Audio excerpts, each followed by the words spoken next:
بسم الله الرحمن الرحيم.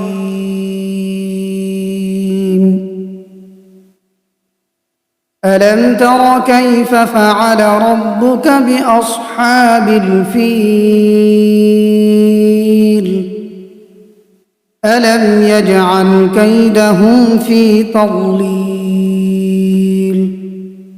وأرسل عليهم طيرا أبابيل ترميهم بحجارة من سجيل فجعلهم كعصف مأكول. بسم الله الرحمن الرحيم. لإيلاف قريش إيلافهم رحلة الشتاء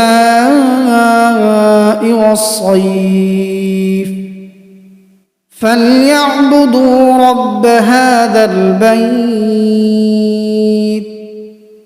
الذي أطعمهم من جوع وآمنهم من خوف.